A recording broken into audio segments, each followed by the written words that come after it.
Hello guys, this is me again, Rasa the dancer. Now, this time I'm coming to you with the 5 tips that hopefully will help you move your body with a little bit more confidence. Now, of course, there's many more things that you can do to help your body move, and it's more than 5 tips. But I think the 5 tips maybe will be a good way to start. So let's go. Tip number 1.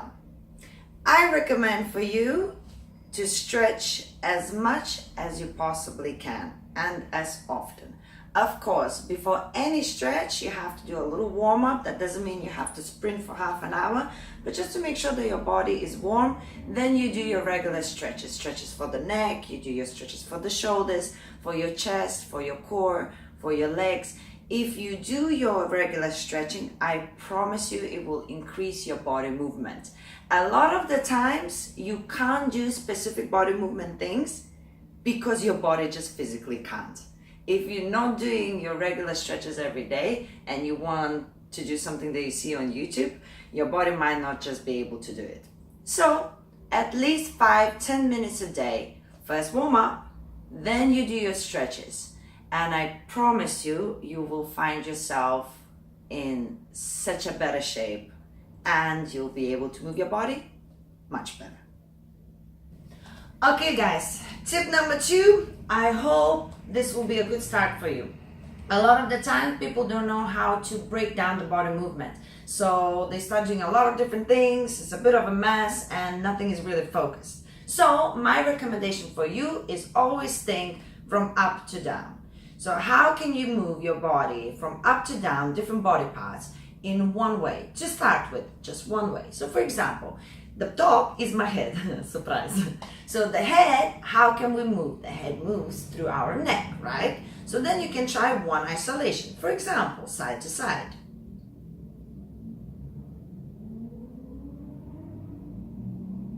Yes? Then, this is just one isolation I'm showing you. You're going down, you have your shoulders. How the shoulders move? Choose one isolation, the one that you're more comfortable with to start with. For example, rolling them back. Making sure it's just the shoulder blades, the rolling them back. Not the whole body, right? Just the isolation itself. Make sense? Then, of course, our arms are attached to our shoulders. So we're gonna go to them next. The arms, you can try and do an isolation just straight in a line. Bring them through the elbow, in. Straight in the line, in the elbow, in. Yes, pushing them down and up, for example, right? Then, of course, our arms do have the wrists and the fingers. So the wrist is really good to do rotations. When you do the rotations, you can change the direction as well. It's a fantastic stretch as well. And the fingers you should always move. You can try and start doing exercise, collecting the fingers, spreading them. It all connects. So when you dance, you can move your hands in many different ways, right? It's a start. So we've done with the arms. We're going down into our waistline. Before we go completely to the waist, we have the chest. Even though the chest doesn't actually pop out on its own, it's a use of a back and it's a use of a lower back as well and the core, but we still want to try and isolate it. So one of the things you can practice for the chest is bringing it up. It comes through the core and it raises up. As soon as it goes up, we need to relax it down. Up and down. So even though the work is through here, visually the chest that is actually moving, right? Then we're going down into our waistline. The waistline, for example, the easiest thing to practice and it's really useful, taking it side to side. Raise your arms a little bit up, okay, just for the comfort, and make sure you're not actually bending this way. You're going in a straight line. And the actual stretch and the actual movement and isolation happens through the sides, yes? Then you're going down into the hips. One of the hip things that I like to do when isolating, locking my knees, is just taking them side to side. Yes? I even click when I do it, but that's normal. It's a dancer's body, right? Then you can go down and you can go down into your knees. So then you can do bend and up, bend and up. Then, of course, going down into our ankles, we can rotate them as well. And then, of course, you have to stretch your toes. A lot of the times, people cannot stretch their toes, okay? And then, especially for you ladies, if you're going on the heels, you feel off balance. It's because you don't have the strength and elasticity in the toes to hold yourself in the ground. So what we tend to do is push. Maybe in the beginning you won't be able to do it as much, but just trying to push the toes a little bit down in order to stretch. And then with time progression, you can put the knee in a straight line, and then you can start stretching that foot sideways. Of course, whatever you do one side, you have to do the other side. Otherwise, it'll be uneven, right? So you start with your up to down isolations. And then every time you feel more comfortable, you can increase of doing different kinds of isolations. And then you can combine. You're doing your neck, you're doing your pop, you're doing your side, you know, it becomes dancing. You know what I mean? Good luck. Okay guys, it brings us to our tip number 3, and it's more like an advice, okay?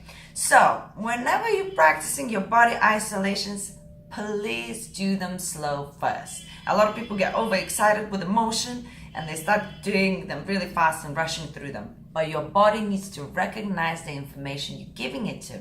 So, please do them slow. And then later on, when you can feel like, oh my God, I'm in control of my own body, that's when you can start speeding it up, all right? And always remember, whenever you're playing a slow song, you can exaggerate more. So the movement is bigger. When the song is fast, you can't do it as big. It's just illogical. So don't try and, push yourself into the same positions as you would yourself in a slow song. Keep it easy. Tip number 4 is kind of my favorite. Maybe, yeah, I think it is. Guys, music. Now you're thinking, what kind of tip for body movement is that?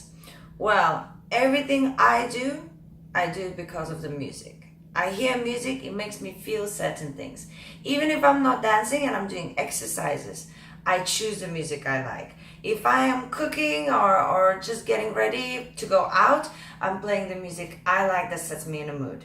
It's so much easier to practice something that could be so monotonous, like isolations, to the music you like. So make a playlist. We all like different things. It could be slower, it could be faster, it could be alternative, it could be Latin. It doesn't matter. For body movement, just to practice, put the music you like.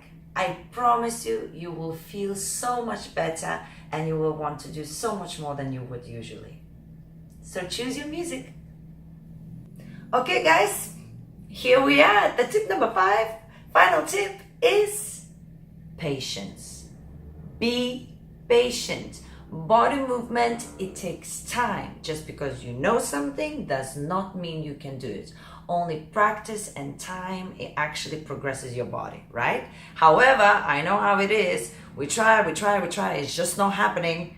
Maybe it's not meant to be, and we leave it behind. But life is funny. It will bring it back to you again. So just don't give up. Do it over and over again. Do it over and over again. And play the music that you like, as I said in the tip number 4. And be patient with yourself. Don't look around other people, how quick they do. You take your time as much as you need, but don't give up. Be patient and your body will move differently and the way you want it to be. Okay guys, I hope you found this video useful. These are your 5 tips for the body movement. Hope it helps. And if you do find it entertaining or useful, please subscribe to my YouTube channel. And also, I love the comments. It helps me to get better at what I do. So make sure you pop some comments down below and I will highly appreciate it. Stay tuned.